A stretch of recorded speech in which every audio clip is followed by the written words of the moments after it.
अस्सलाम वालेकुम, मैं हूं फैसल तारिड़। इस वक्त जनाब रात के 4 बजे हुए हैं। पीछे फ़जर की अज़ानें हो रही हैं। आप अगर मेरी आंखें देखें तो आपको पता चल रहा होगा कि कितनी ज़्यादा यहाँ पे आंसू गैस है। डी चौक से मैं काफ़ी साइड पे हट चुका हूँ। ये इस्लामाबाद का ब्लू एरिया है। ब्लू एरिया और फजलुल हक रोड है। ये तकरीबन 1-1.5 किलोमीटर दूर है डी चौक से। यहाँ भी खड़ा नहीं हुआ जा रहा, सांस नहीं ली जा रही।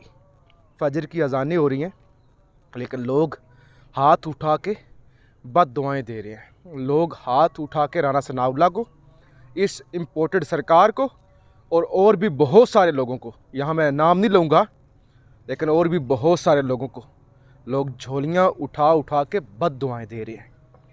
फजर का टाइम है। मेरे ख़्याल से इस वक्त इन बद दुआओं से डरना चाहिए।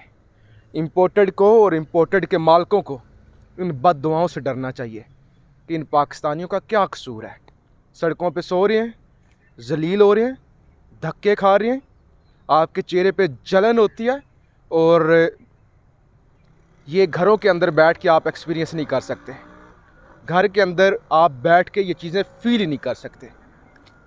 इवन आपको एहसास भी नहीं हो सकता। एक होता है ना थोड़ा सा एहसास भी नहीं हो सकता कि ये जलन कितनी ज़्यादा होती है। ज़रा आंखें देखें, आपको पीछे अजानों की आवाज़ें आ रही होंगी। ये फ़जर की अजान हो रही है और इस वक्त फ़ौज तैनात हो चुकी है शहर इक़्तिदार के अंदर। हाँ, खान साहब इस वक्त पहुँच चुके हैं डी चौक की तरफ और फ़ौज तैनात हो चुकी है रेड जोन के अंदर और बाकी तमाम एरियाज़ के अंदर। तो यानी इम्पोर्टेड ने फ़ैसला कर लिया कि उसने सुबह के वक्त भी, फ़जर के वक्त भी लोगों से बद दुआएँ लेनी है, जुल्म करना है और जुल्म की सारी हदें पार हो गई हैं। मैंने काफ़ी लॉन्ग मार्च देखे हैं, बिलावल भुट्टो का लॉन्ग मार्च, मौलाना फजलुर रहमान का लॉन्ग मार्च और बाकी भी कुछ एक्सपीरियंस हुआ है। लेकिन ये मेरी ज़िंदगी का सबसे तल्ख़ तरीन तजर्बा है कि जब आप शहर इक़्तिदार के अंदर सांस भी नहीं ले सकते। मुझे लगता है जैसे ये यूक्रेन है, जैसे रशिया और यूक्रेन की जंग लगी हुई है और आप यूक्रेन में इस वक्त खड़े हुए हैं और रूसी फ़ौजें आप पर हमले कर रही हैं। लेकिन बदकिस्मती से ये फ़ौज भी हमारी है, पुलिस भी हमारी है, हुकूमतें भी इसी मुल्क की हैं और है भी शहर इक़्तिदार, कैपिटल है इस्लामाबाद।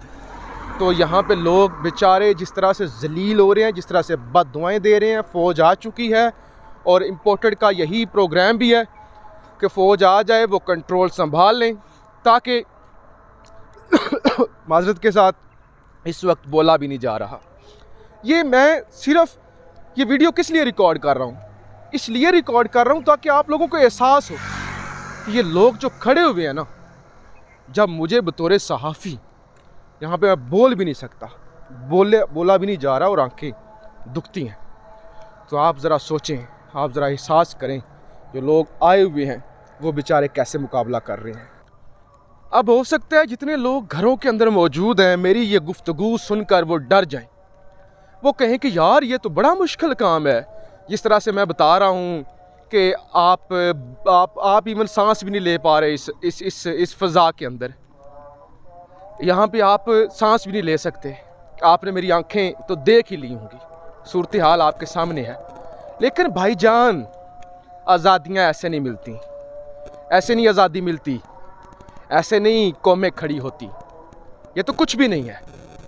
कौमों को काट दिया जाता है, कौमें तबाह हो जाती हैं, कौमें मिट जाती हैं, फिर कौमें खड़ी होती हैं, फिर वो उठते हैं, फिर इनकलाब आते हैं।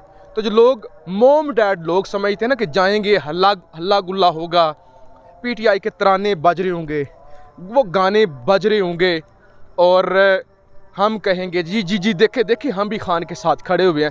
जब तारीख़ रकम हो रही थी, जब हकीकी आज़ादी की जंग चल रही थी, तो भाई साहब आज़ादियाँ इतनी आसानी से नहीं मिलती। जलील होना पड़ता है, कटना पड़ता है, मरना पड़ता है। तो लिहाजा जो लोग भी आना चाहते हैं, जो लोग आए हुए हैं, उन लोगों को बता दूं कि आज़ादी इतनी आसानी से नहीं मिलती। आपको आज़ादी की कीमत देनी होती है। लेकिन एक बात जो मैं आपसे कहना चाहता हूँ और ख़ास तौर पे अपने मुअज़्ज़ज़ अदारों से, आपने जो नफ़रत का बीज बो दिया है ना, आपने इस कौम पर जितना जुल्म कर दिया है, इतना तो दुश्मनों पे भी कोई जुल्म नहीं करता, इतना तो दुश्मन के साथ भी इस तरह का सलूक नहीं करता, कोई नारवा रवैया नहीं रखता। ये नफ़रत कभी ख़त्म नहीं हो सकेगी। ये नफ़रत का जो बीज बो दिया गया है ना, जो आगाज़ कर दिया गया है, ये नफ़रत कभी किसी नगमे से, किसी गाने से, किसी तराने से ख़त्म नहीं हो सकेगी। आपने बहुत ज़्यादा जुल्म कर दिया इस कौम पे, और इस कौम को आपने जलील करके रख दिया है। मैं बतौर सहाफ़ी आज मुझे अंदाज़ा हुआ है कि वो लोग जो पाकिस्तान बना रहे थे, जो कट गए थे, जो मर गए थे, उन्होंने कितनी कुर्बानियाँ दी थी।